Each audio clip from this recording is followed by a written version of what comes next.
Okay, hello, I'm Francis Seeley from GlobalNet 21, and this is one of our regular webinars that we do from time to time. And in this webinar, we're going to look at public-private partnerships. And you will be able to, in this webinar, ask questions of the speaker. And the speaker we've got today is Dexter Whitfield. We'll just go to him now. You can see him here. Dexter is the director of the European Studies Unit. He's also an associate professor in the University in Adelaide. He's written a number of books and articles, particularly on how our welfare policy is impacted on by the corporate world we live in. And so he's an ideal person, really, to discuss this whole issue of public-private partnerships. You'll get a recording of this when it's over. And we'll also put this up on two YouTube channels, one on future democracy and one on global governance and sustainability, because this topic covers those areas.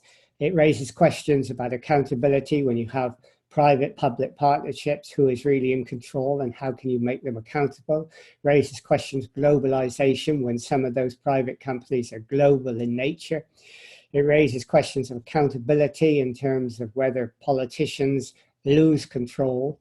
And of course, it raises questions of service delivery, of whether people get good service when the private sector is involved, and whether the public service after a number of years are sort of inundated with debt repayment so that they can't deliver the services adequately in the future. So it's like jam today and pain later.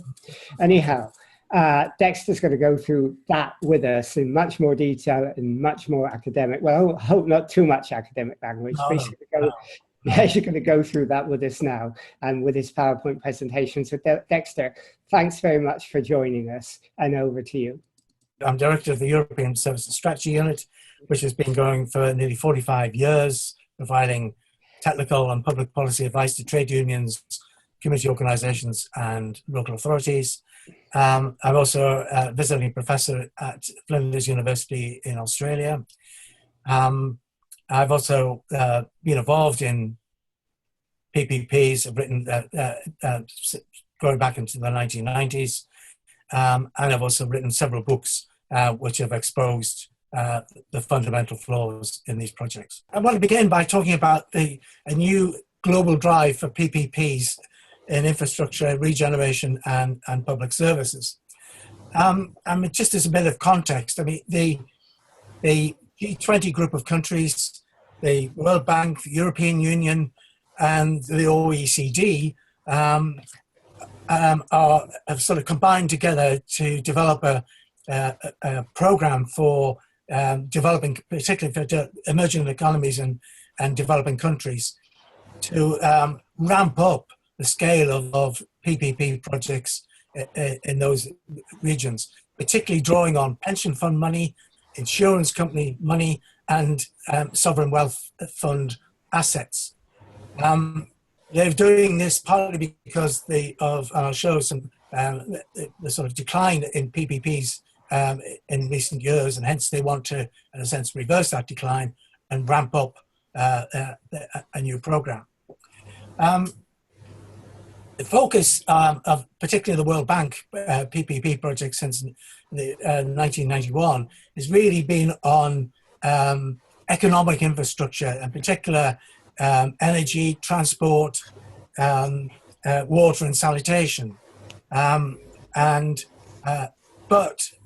that is only part of infrastructure, and in developed countries, PPPs have, in a sense, developed very rapidly in terms of health, education, criminal justice system, defense, housing regeneration, and so on. And at the same time, there are a number of countries who are in the developed world, particularly Canada, the USA, Germany, and to some extent the UK, are trying to develop much larger infrastructure projects. So basically the global agenda is set for more and more PPPs. This is a photograph, just beginning with this photograph, it's of Newcastle, if anybody's really interested.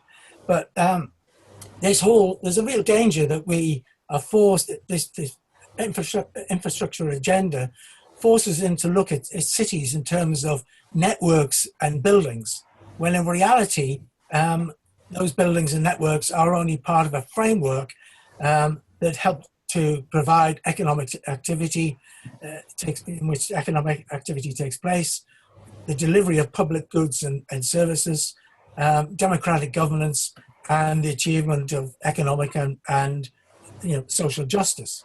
So I think we need to look at PPPs not just in terms of the achievement of an infrastructure, but also on a much broader and wider agenda. So let's just talk about, just as a reminder, in terms of what are public-private partnerships. And they've got different names, just to add to confusion. In the UK and a few other countries, they're known as private finance initiative projects. And most other countries, they're called PPPs. And in North America, particularly Canada and the USA, they're called P3 projects. But they are all, in a sense, just different names for PPP projects. The basic model is where the private sector designs, builds, finances, and operates facilities for the length of the contract, which is often between 25 and 35 years. There are different models, which some are called BOT, which are build, operate, and transfer, and there are different ones. But this one here, the design, build, finance, and operate, is the most common one. It's also important, I think, to recognize that PPPs are sold on a number of things, partly about value for money, but also risk transfer and whole life costing. Risk transfer means that traditionally, when a public building was built, the construction company bore the risk in terms if that building wasn't finished on time or to budget. With PPPs, that risk was, in a sense, also partly shared with the client and other parts of the construction industry. But with PPPs, the private sector takes on all of that risk, in particular the construction company, but there's a price paid for that because that is seen as an additional cost to the private sector, particularly the private construction company. And I'll make reference to this later, but that is a very high cost that, in a sense, is a burden on PPP projects. The whole life costing idea really hasn't been fully tested yet, but the idea of it is that if for a 25-year contract, buildings are going to wear out and new floors will be needed, new light fittings, and all those kinds of things. The sort of repair and keeping it up, a building in terms of the kind of quality that it started out with should be at the same quality at the end of 25 years. Now, many people will probably laugh at that idea because it's also really got to be fully tested, particularly in terms of public buildings. So another key aspect of a PPP is what is called a special purpose vehicle, which is normally a company, and in the case of regeneration projects, they're normally structured around a joint venture company.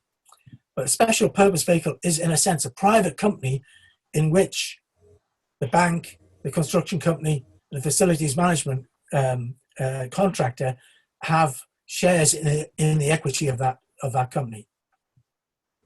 Finance for PPPs is normally sort of between 75 and 90% is financed or is borrowed from banks, other financial institutions, in some cases pension funds, the European Investment Bank, or in some cases governments provide low interest finance to PPP projects.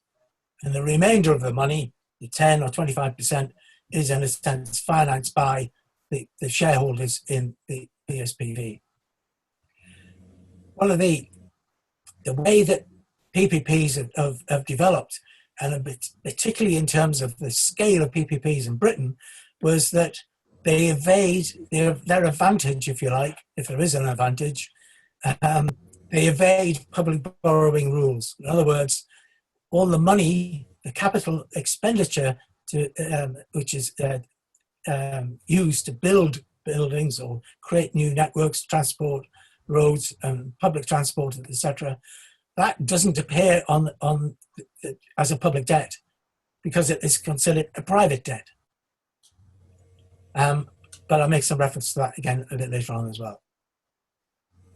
I think it's also vitally important although we talk about public-private partnerships and we talk about the role of the private sector having a dominant role in these projects, governments in effect create the framework in which PPP projects are developed. Most countries have got PPP units, which are national units, which promote the whole idea of PPP projects.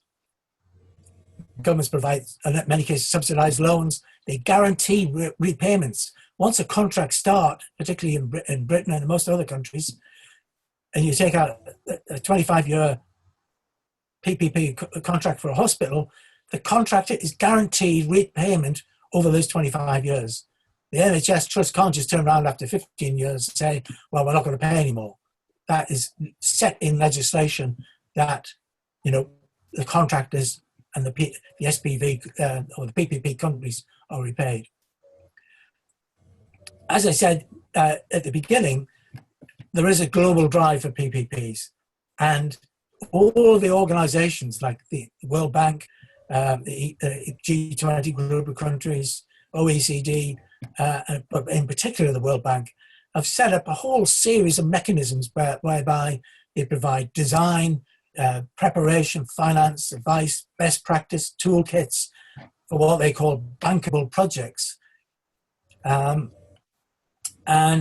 that is like they will supply consultants, etc. It's a whole, the promotion of PPPs is on a whole new set of different platforms to, in a sense, encourage the growth of PPPs.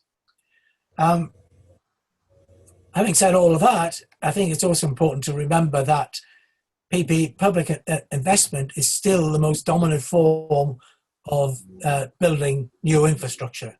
But having said that, that's in general terms. There are PPPs dominate certain sectors. Like there are most NHS hospitals in Britain are being built through PPPs. And other countries, particularly Brazil, Mexico, Colombia, in South America, they have large numbers of projects. They have large numbers of PPP projects. So there's overall there's PPPs don't dominate, but in some countries and some sectors they very much dominate. So that's a very brief overview of what PPPs are. So in terms of what is the scale of it, and I've just got 3 slides here which sort of illustrate the scale of PPPs. This is the European PPP market between 2007 to 2016.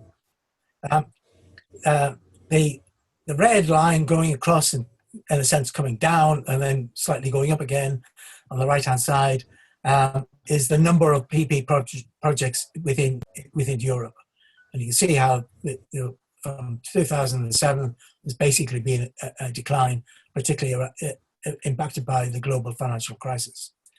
The blue bars represent the value in terms of investment which are being made in each year, and you can see 2016 is still is about the same as it was 2012 and relatively low compared to earlier years around 2007, 2008. So that gives us some kind of idea about the scale of that. This is the same data presented in another way, again by European Investment Bank. And what this shows is on the left-hand side, the total value of projects in euro millions by different sectors. And in other words, it shows how transport dominates the number of the value of PPPs, but equally there are large levels of investment in healthcare, education, defence, telecommunications, and government services generally. And the chart on the right shows the number of projects in each sector. And obviously, although education, there's only a medium level of investment, there's a large number of education projects given the relative cost of a school relative to a new hospital. But you can see the spread on that, the number of deals by sector, that it isn't just about economic infrastructure. It's not just about transport or energy. It's all these other sectors which are equally vitally important, and where projects are being increasingly developed. And the final one, about to give you some context, this is World Bank information which relates to emerging markets and developing countries. So it includes all the industrialized northern countries. And what it shows is the blue bands, vertical bands, are about the volume of investment put into the PPP projects. And the red line again shows it's not the number of deals, but it's the percentage of investment as a percentage of GDP. But it gives you some indication of what has happened in the developing world to PPPs, how there was a massive growth in the 1990s that, in a sense, plummeted after the Asian financial crisis. It then started increasing again, but then the impact of the global financial crisis wasn't as severe as the Asian one, because many countries kept that capital investment was a deliberate strategy promoted by World Bank and various others. So the decline in PPPs wasn't as great, but clearly, in a sense, it's much more evened off. So that just gives a brief overview of the scale of all of this. When we're talking about PPPs, we have to talk about that in terms of the context of neoliberal ideology. All the work I've done has been to, in a sense, locate PPPs in the process of financialization, marketization, and privatization. And they are, in a sense, they form a continuum, and which PPPs are only part. There's other forms of and other processes at stake, but PPPs are very important in our process. I think when we're talking about new infrastructure, there's a real danger that, and this is fairly widespread in the whole infrastructure debate, is that it's based on what I call outcomes ideology. In other words, the focus is on getting a new hospital, a new school, a new prison, and so on. And the process by which you have to go through to get that new hospital or new school is ignored. And the same process is happening within the delivery of public services. Now, everybody is focused on outcomes. Nobody wants to know what the inputs are, the processes, or the outputs. Those are sort of marginalized in a part because of deregulation. But the process of getting something and the terms and conditions which are, in a sense, adhered to in that process have been marginalized because they believe that they're not so important. And that is a fundamental problem with the PPP model. But in terms of neoliberal ideology, of course, PPPs create new markets for the construction industry. They create new opportunities for capital accumulation through the banks, the facilities management companies, and the ultimate sale of assets in PPP projects, which I'll come on to. Another objective, quite clearly, is to reduce the cost and power of labour, where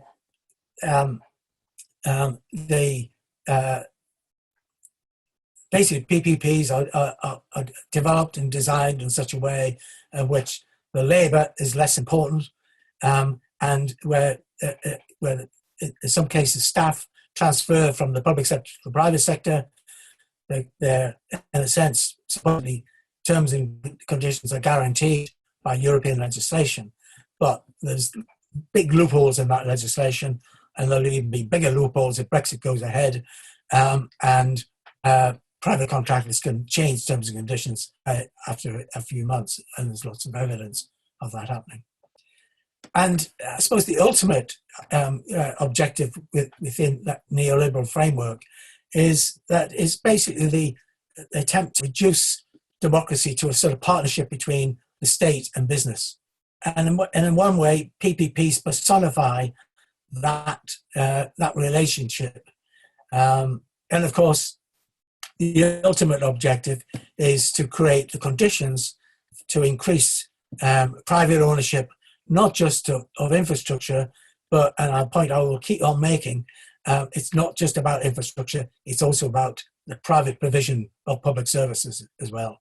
Because ultimately, the private sector is not just interested in buildings, they're equally interested in the provision of services. So let's go on and let's talk about this, about the, what I would call the systematic erosion of democracy. And what I've put up here are a number of ways in which I think that is happening. Firstly, the organizations who are promoting PPPs on a global basis, the G20 group, OECD, World Bank, technically are accountable to the nation states who participate in those organizations. But we all know in reality, there isn't any real democratic accountability. And so we start off from a point of view where with the new drive for PPPs, that new drive is being driven entirely within these global organizations, and virtually there isn't any real accountability in terms of what they're doing. That is made worse by, there's already within PPPs, and the World Bank is making this even bigger feature, where consultants and law firms are involved in the PP process from the beginning.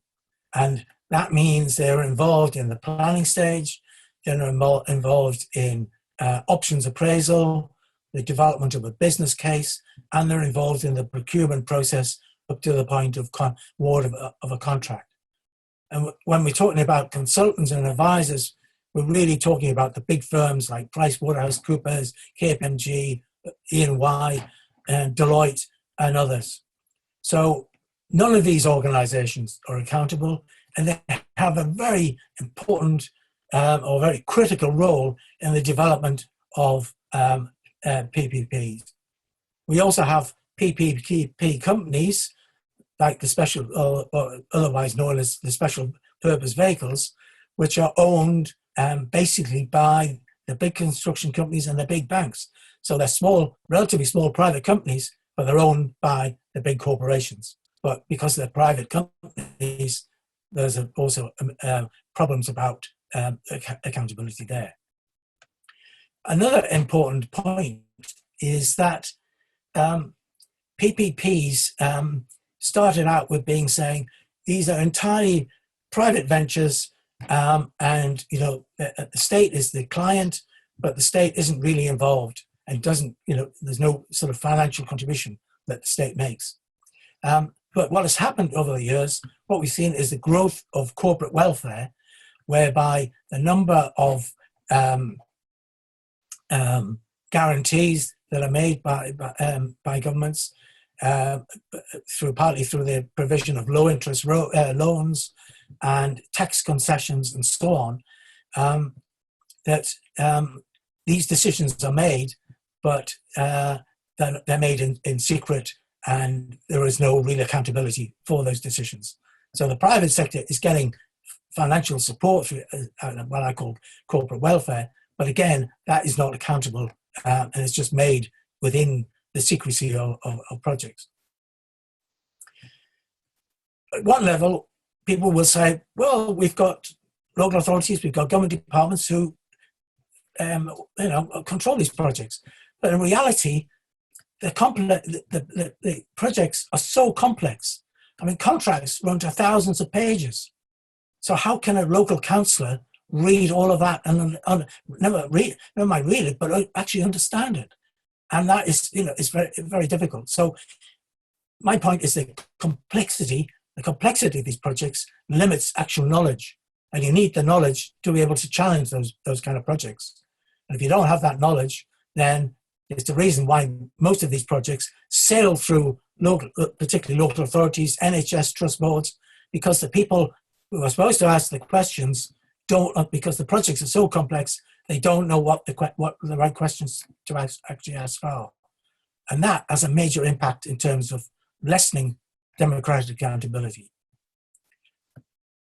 In addition, we've got the procurement process is, in a sense, entirely a commercial confidentiality is, in a sense, mainstream throughout that process. It's very difficult to get actual information.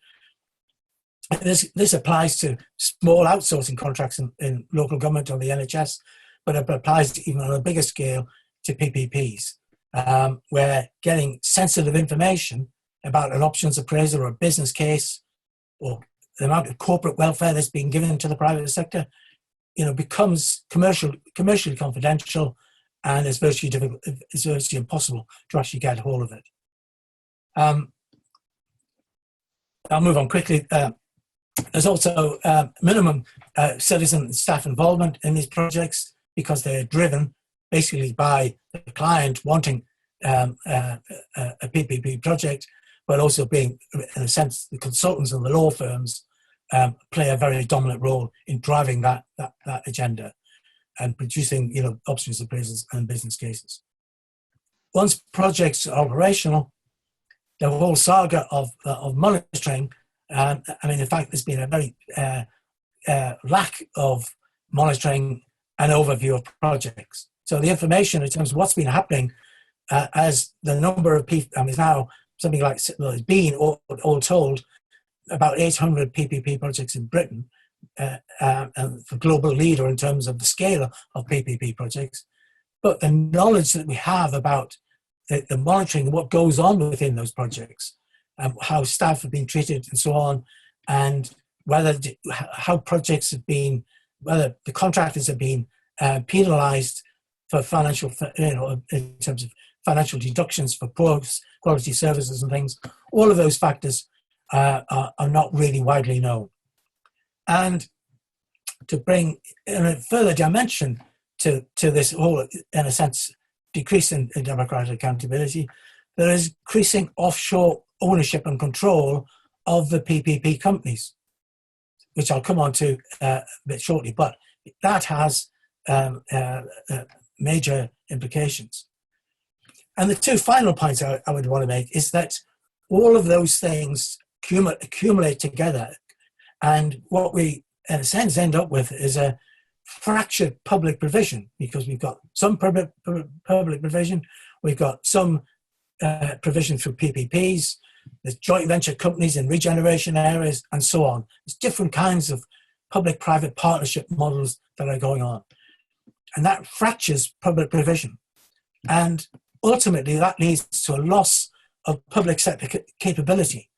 Because the more, going back to the beginning, the more consultants and advisors and law firms that are involved, the more the work is carried out by them, and the less capability, it erodes public sector capability at the same time.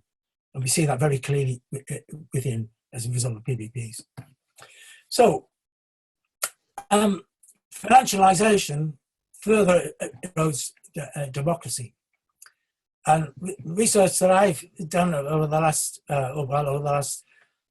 several years, really, has been trying to track what has happened to PPP projects.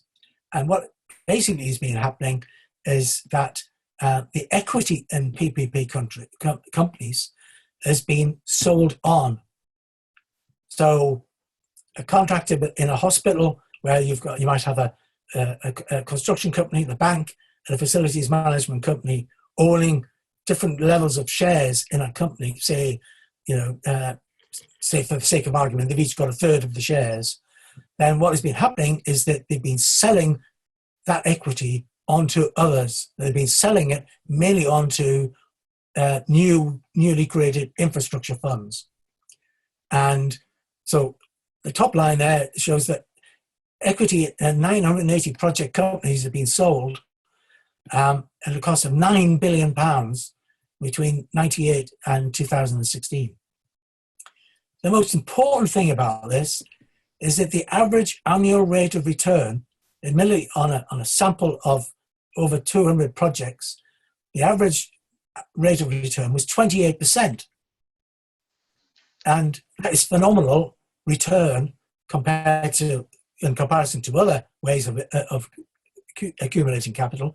But it's more importantly, it is twice the level that it was in the original business case for all these PPPs, because the expectation, the private sector signed those deals on the expectation that they were going to get between 12 and 15% return. They're not, they're getting twice that level. So that's one issue. So we're seeing PPPs being financialized. The second issue is around those secondary market funds. Some of them were UK-based companies, some were others, but increasingly they've been located offshore, Luxembourg, Jersey, and Guernsey in particular.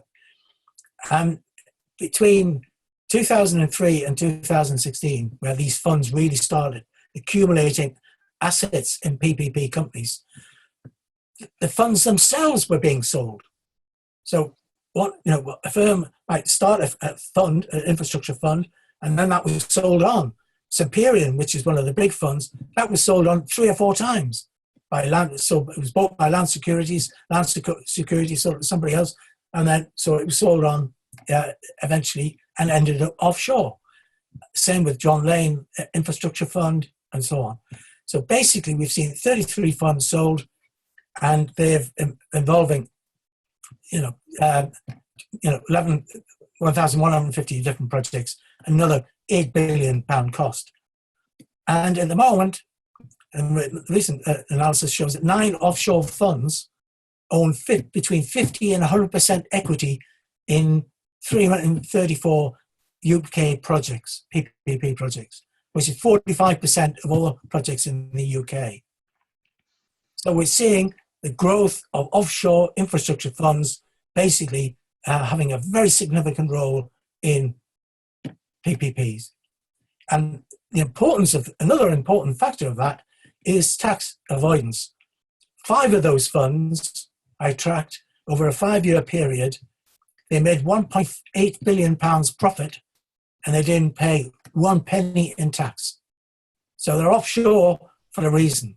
A, because of it's much more difficult to get information out of them, but also it's a way of actually increasing profitability. So what we can say is that there's something like £17 billion has been obtained in speculating in PPP equity transactions. So not if we only got an industry in terms of building the PPPs, creating, building new buildings, we've got a financial industry growing on the sale of equity, the sale of those PPP projects itself.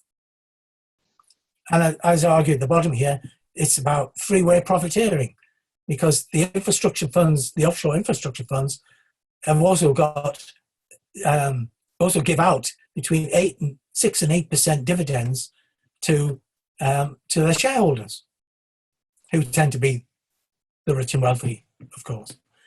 So what we have at the end of all of this is less accountability, increased secrecy, and we've got tax avoidance as well. So this process of financialization is quite critical. One question, let me start by asking one question. I mean, lots of these PPIs in this country started in the 1990s under the Labour government. I mean, when you describe it, it's clear that a lot of the advantages to the private companies. Did you think the Labour government and the politicians understood what they were doing? They were, complicit in what was happening. They actually thought they were doing a good thing, or they just were ignorant of the long-term consequences? I think it was a bit of both, because when in '97,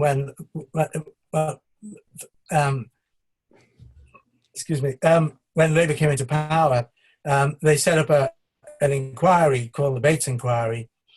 And when that was first set up, some of us thought what they were going to do was to, in a sense, review the position on PFI projects. But that was actually fundamentally wrong. What they were doing, what they implied Bates to do, was to actually speed up the whole. And he came out and made a whole series of recommendations. So from the beginning, Labour were really committed to accelerating the PFI programme, which they inherited from the Tories, who developed it in 91, 92. So, but I think to answer your question, I think there was a high degree of ignorance, or a lack of knowledge about what PPPs actually meant, particularly in the long term. But the other thing is what they were attracted by.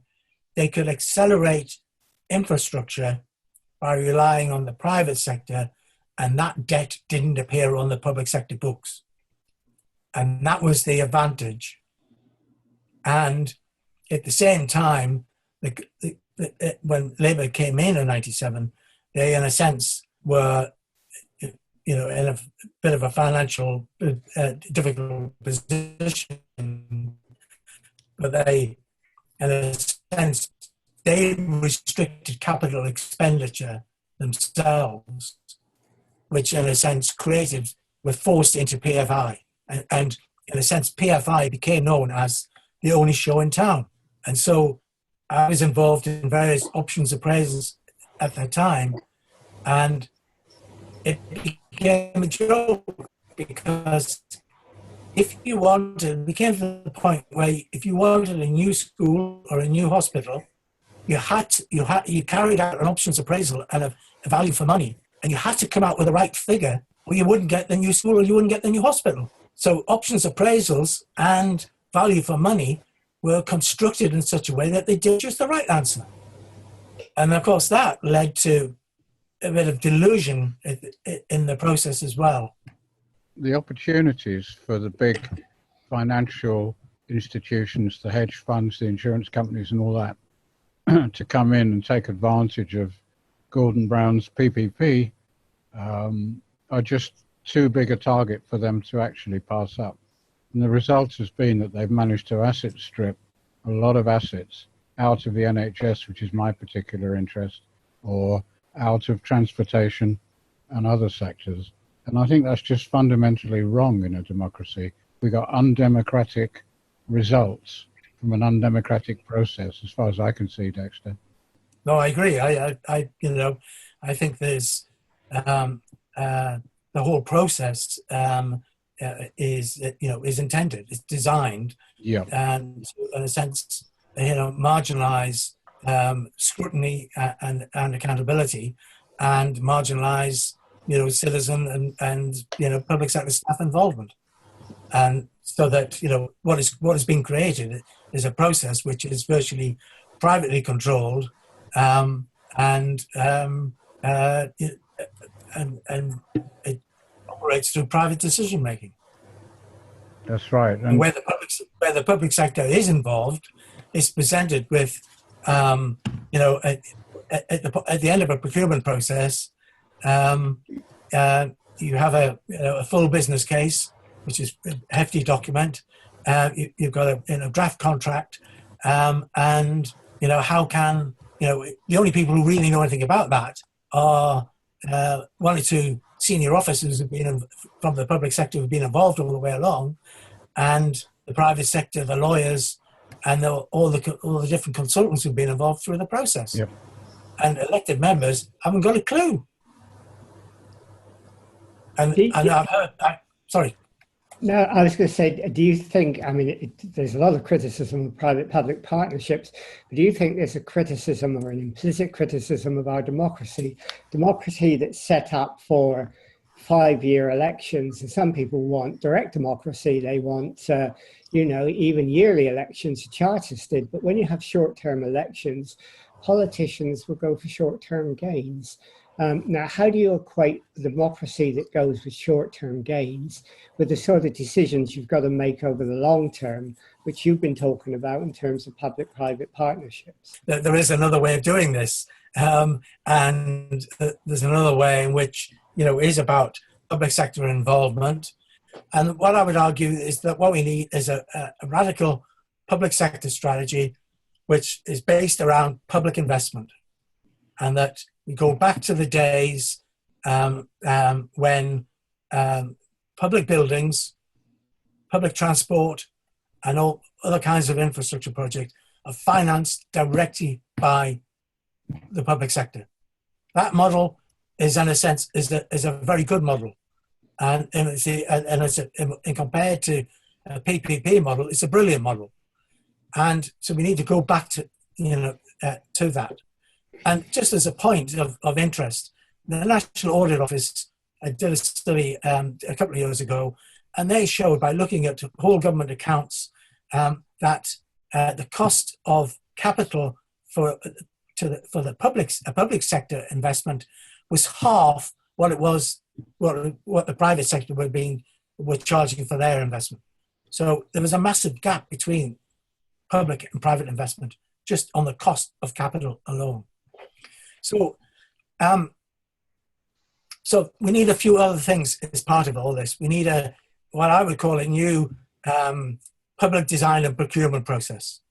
And in the past, what has happened, there's been flaws in the way in which public buildings were built, and there are examples of public buildings which took ages and ages to actually complete, partly because there was big arguments between the client and the contractor, subcontractors, and so on. And the government itself, recent governments have been looking at a new process, a more integrated process by which the design, the pricing, and the development of projects is done by what is called an integrated team of professionals, architects, planners, valuers, and so on. So it's like bringing the construction industry together as a team to stop all the bickering and the arguments that have gone on in the past. So we need that as a new procurement process, if you like. And a similar alternative has been developed in the States as well, because they've faced the same problem. The other thing we need is a radical public service management. We need to, in a sense, what we've got is neoliberal public management, which is all really about increasing outsourcing, about competition with the private sector. It's about privatization, and it's all about, like I said before, it's about just looking at outcomes ideology, and they don't give a damn about how the processes by which services are delivered and who's involved with them and their accountability and so on.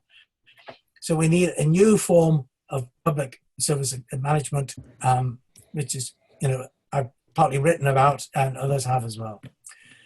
That would also have to include public service innovation and improvement plans, so that it's not a standstill situation where we're saying to the public sector, yes, services have to improve, and we have set in motion a process by which services are improved on a regular basis, and where which service users and staff are involved in that process.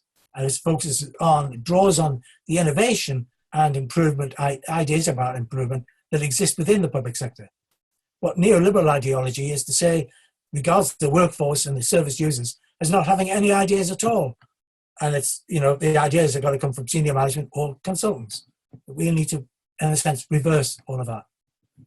We need to, in a sense, I did a bit of work with the People vs. Bart's PFI group, who developed a proposal to renationalise existing PPP projects. So that needs to be on the agenda as well, which I think is fundamentally important, that all those existing projects are brought back into the public sector. And there's a way in which that can be done by, in a sense, nationalising the PPP, the small special purpose companies themselves, and buying out the equity and converting the debt into government bonds. That is a very sensible way of doing that. We also need the 6th point there, which is about full democratic accountability from the start. And that's what a radical public service management is about. It's about building that around direct accountability, participation at all different levels. So we need that from the very start. And the final 2 points are really about part of the strategy where we need local, national, and international organising and alliances built around PPPs. There's a real danger that people in the States fight fight their projects, we fight ours, people in Germany fight theirs, and so on. What we need to build is not just bigger campaigns within the nation states, but we also need much more intensive international organising and building of alliances. And the final point I would make around all this is around the issue of reform. There are lots of people saying, well, we can reform, we can persuade the World Bank and the OECD and the G20 group of countries, and we can persuade individual governments to reform PPPs and make them more democratic. Some people sincerely believe that, and you know, that's fair enough on one level. But the reality is, we've had 30 years of PPPs, and there hasn't been any reform. There's been lots of demands for reform, both here and in other countries, and there hasn't been any. And the only way to really address the whole issue is to have this kind of public service strategy, in which organising and building of alliances is linked into those. And in my view, in my experience, having worked in this field for a long time, that is the only way in which we're going to actually get any fundamental change. Okay, thanks. Do you want to unshare your screen again? Yeah. Okay, great. That's super. I mean, we're coming close to the end now, so maybe I'll ask you one question to end this up. I mean, Peter has just said in President Trump's world, removing PPPs will be resisted in a big way. But do you get the feeling in this country there is a reaction against PPPs now? There's a greater understanding of the long-term damage they can do, and the tide is turning a little bit. No, I totally agree with that, and I think that's absolutely right. And I've used the argument that if you go out on the streets of London or any other city, and you start talking to people and you say, what do you think about PFR, private finance initiative or PPPs? And I've always said that in the vast majority of cases, the response is negative. And people are highly critical of that. But the problem I think we've had is that we've done a lot of research around PPPs. We're much more knowledgeable, and the trade unions have been key in a sense financing a lot of that research. But the missing ingredient has been the organising. What we haven't done, I mean, you would have thought that by now there would be a national campaign against PFI in Britain. I mean, if anything was a winner in my book, it would be that. But we've never really done that, and I think that's what we've got to do, that kind of organising, and I think it's fertile ground. I totally agree with you. Okay, well. Thanks for doing that. I mean, that was a very, very detailed explanation of all that. But before I go, I mean, just take Michelle's point, because we've got time for one more point. She said, and this is the last one, and then we'll leave it, okay, would renationalisation also need cooperatively run institutions? Otherwise, participation will not be truly democratic. In other words, if we go back to nationalisation, we don't go back to the old Herbert Morrison board model. We have a more participatory model of public ownership. No, I totally agree, and that's why, in terms of that last slide, the strategy, that's why I argue for a radical change in public management, and in terms of how democratic accountability is mainstream, because we cannot go back to that. Because if and even more, it's even more difficult doing that now, because we're not going back to the Herbert Morrison kind of world. We're going back to neoliberal public management. And if we did nothing else, and we say we successfully renationalized PPP projects in Britain, I think that would be a great failure, because what would happen that in 10 years' time, they'll all be back into the private sector, because the same managers who've been developing PPP projects will be the same people in charge. If there's no change, they'll be the same people in charge, and they'll end up back in the private sector. So we have to fundamentally change the way we manage things, and in how we, in a sense, build, genuine democratic accountability.